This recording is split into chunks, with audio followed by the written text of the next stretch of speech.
ते सांगण्यासाठी होतं. कथेचं नाव काय आहे? जे होतं ते सांगण्यासाठी होतं. मग ही कथा काल्पनिक आहे पण आपल्या रोजच्या जीवनावर आधारित आहे. कथा ही काल्पनिक असल्यामुळे एका राजाची आहे. त्या राजाचं नाव आहे विक्रमादित्य नाव. आता हे विक्रमादित्य राजाची एक गोष्ट आहे, त्याच्या दरबाराची गोष्ट आहे. तर विक्रमादित्य नावाचा एक राजा होता आणि तो आपल्या प्रजेवर खूप प्रेम करत होता. खूप त्याला आपल्या प्रजेची खूप काळजी होती आणि तो आपल्या प्रजेसाठी खूप काहीही करत होता. प्रजेला ज्या गोष्टीमुळे आनंद होईल तो गोष्ट तो करायचा. आता त्याच्या दरबारात एक सेनापती होता. त्या सेनापतीला एक सवय होती, घटना वाईट घडो किंवा चांगली घडो, तू नेहमी काय म्हणायचं माहितीये का? जे झालं ते चांगलंच झालं. आता त्यांच्या दरबारात एकदा एक वृद्ध आजोबा वृद्धावस्थेमध्ये आजारी असल्यामुळे त्यांचं निधन झालं. घटना दरबारात कळली. राजा, सेनापती, सैनिक, प्रजा सगळे होते. तर लगेच सेनापती काय म्हटला, घटना ऐकली की जे झालं ते चांगलंच झालं. दुसरी घटना घडली. एका वृद्ध आजीच्या शेळ्या घराबाहेरून रात्री चोरीस गेल्या. घटना राजाला येऊन त्या आजीने सांगितली. तर सेनापती काय म्हटला, जे झालं चांगलंच झालं. त्याच्या ह्या गोष्टीचा राग सगळ्यांना यायचा, राजाला पण यायचा. पण हा सेनापती खूप शूर होता, वीर होता, त्यामुळे राजा त्याच्याकडे दुर्लक्ष करायचा आणि लोकांना पण त्याचा खूप राग यायचा. माझा सेनापती हा मूर्ख आहे, हा काय करतो, काही झालं तरी काय म्हणतो, जे झालं चांगलंच झालं, जे होतं चांगल्यासाठी होतं. आता एकदा परकीय शत्रूने म्हणजे परकीय राजानं या राजाच्या राज्यावर हमला केला. हमला म्हणजे राज्य जिंकण्याची त्यावेळेस काय होती, प्रथा होती की हे शत्रूवर हल्ला करायचा आणि राज्य जिंकून घ्यायचं. परकीय राजानं या राजाच्या राज्यावर हल्ला केला. राजा खूप शूर होता, सेनापती पण खूप शूर होता. म्हणजे हमलावर प्रतिकार करता करता किंवा शत्रूवर लढता लढता राजा जिंकला. त्या राजा परकीय राजाचा त्यांनी काय केला, पराभव केला. राजा जिंकला. पण लढाई करता करता राजाची ही करंगुळी असेल, डावी करंगुळी, या डाव्या करंगुळीचा पहिला कांडा तलवारीच्या धारेने कापला गेला. काय झालं, या करंगळीचा पहिला कांदा कापला गेला. पण राजा जिंकला.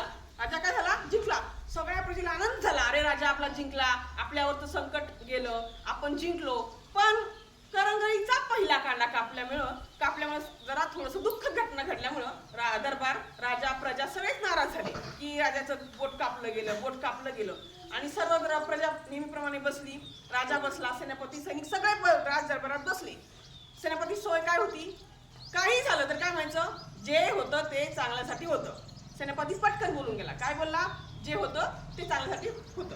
राजाला इतका राग आला की तू आतापर्यंत बाकीच्या लोकांना म्हणायचा, प्रजेला म्हणायचा, तू आज माझ्या बाबतीत म्हणला, कारण माझा करंगळीचा पहिला कांदा कापला गेला, इतकी मोठी म्हणजे दुःखद घटना घडली आणि तू म्हणला की तुझं जे झालं चांगलंच झालं. राजानं असा आदेश दिला की या हरामखोराला, या मूर्खाला आत्ता इथून उचला, याला बंदिस्त करा, याला साखर दंडनेत बांधा आणि याला उपाशी ठेवा. काय करा, उपाशी ठेवा, अन्न पाणी काहीच देऊ नका, याला कारागृहात बंद करा. आणि राजाच्या म्हणण्याप्रमाणे सेनापतीला बंद केलं. आता ही घटना घडली. काही दिवसानंतर राजाला शिकार करायची खूप आवड होती. काय होती, शिकार करायची आवड होती. राजा शिकार करता करता राजा एका खाईत पडला. कुठे पडला, खाईत पडला. आणि खाईच्या बाजूला खूप मोठं जंगल होतं. त्या जंगल वस्तीमध्ये दानव असे नाही का, दानव वृत्तीचे लोक राहत होते, राक्षसी वृत्तीचे लोक राहत होते. आणि त्या लोकांनी राजाला पाहिलं की राजा म्हणजे कोणतरी माणूस पडलाय, त्यांना कमी हा राजा आहे काय, कारण त्यांची वस्ती वेगळी होती आणि जंगली भाग होता. त्यांनी पाहिलं राजा बेशुद्ध अवस्थेत होता, त्याला उचललं. राजा त्या लोकांनी धरून नेलं.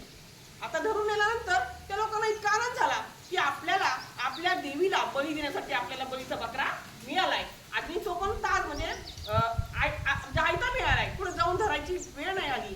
आणि ठरल्याप्रमाणे त्यांनी ठरवलं त्या लोकांनी की या राजाचा काय करायचा, आपल्याला या माणसाचा काय करायचा, बळी द्यायचा. ठरलं. देवी समोर राजाला पालथं पाळण्यात आलं आणि साखरदंडाने पॅक बांधलं आणि राजाचा तलवारीनं या मुंडक्यापासून शिरच्छेद करणार ती एक आजी ओरडली. म्हणली, अरे अरे अरे, हा जो माणूस आहे ना, म्हणले देवीला जो बळी द्यायचा आहे तो चिरका आहे, फाटका आहे, तुटका आहे. त्याच्या करंगळीच्या डाव्या करंगळीला पहिला कांदा नाही. आणि चिरका भागलेला, तुटलेला किंवा मोडका माणूस या देवीला बळी चालत नाही, सोडा याला. राजाला साखरदंड बांधलं, तिथे सोडलं, त्याला सोडून दिलं. राजा पळत पळत धावत शोधत आपल्या राजवाड्यात आला. सगळ्यांना आनंद झाला, हरवले राजा सापडला. राणी त्याचे राजकुमार सगळे पळत पळत आले. राजाची आई महाराणी ती पण पळत पळत आली. माझं लेकरू सापडलंय, माझं लेकरू सापडलंय. सगळ्यांना खूप आनंद झाला. पण राजा राणीला, आपल्या लेकरांना, आईला कोणाला भेटायचं नाही. तो म्हटला अगोदर मला सेनापतीला जाऊन भेटायचं. कोणाला भेटायचंय? सेनापतीला. कुठे सेनापती? मग सांगितलं राजा, तुम्ही सांगितलं बंदिस्त करा, कारागृहात टाका. तिकडे तो राजा पळत पळत धावत धावत सेनापती जवळ गेला. त्याच्या पायाजवळ जाऊन पडला. म्हणला सेनापती मला माफ कर, तू जे बोलला ते खरं ठरलं. जर माझ्या डाव्या करंगळीचा पहिला काना तुटला नसता तर आज मी बळीचा बकरा झाला असतो. आज माझ्या मुलापासून मी म्हणजे दूर गेलो असतो. आज मी मेलो असतो. आज माझा शिरच्छेद झाला असता.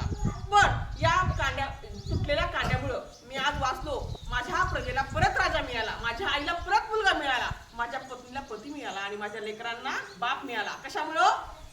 हा कांदा तुटल्यामुळं. तुझं म्हणणं ते खरं ठरलं. जे होतं ते चांगल्यासाठीच होतं. आणि राजानं सेनापतीला सोडलं. दिव्यभव्य सत्कारासह त्याला परत दरबारात आणलं आणि त्याला मोठं पद दिलं. म्हणजेच या गोष्टीतून काय शिक मिळते आपल्याला? कधी कधी आपल्या आयुष्यात काही काही घटना अशा घडतात की आपण म्हणतो अरे वाईट झालं, पण कधी कधी त्याच घटना आपल्या आयुष्यासाठी फायदेशीर असतात. बघा, या कथेला एक छोटीशी कविता आहे 4 ओळींची, जी अमिताभ बच्चनच्या वडिलांनी, जे अजरामर कवी आहेत, त्यांचं नाव आहे हरिवंशराय बच्चन, त्यांनी लिहिलेली आहे. त्या कवितेचं असे बोल आहेत, असं शीर्षक आहे, माना कि जीवन में एक तारा था, वो बहुत हमको प्यारा था, लेकिन जो टूट गया वो छूट गया, जो छूट गया वो टूट गया. अंबर के आनंद को देखो, कितने इसके तारे टूटे, कितने इसके प्यारे छूटे, पर कभी अंबर रोया है क्या इन तारों के शोक में. हम भी अपने जिंदगी में आने वाले हर घटना को कबूली से स्वीकारें ताकि उसका दुःख ना माने. म्हणजेच आपण आपल्या आयुष्यात घडलेल्या घटनांचा समाधान मानून त्या आयुष्य आपण जगावं, कोणत्याही गोष्टीचं वाईट मानू नये. म्हणजे जे होतं ते चांगल्यासाठी होतं. धन्यवाद.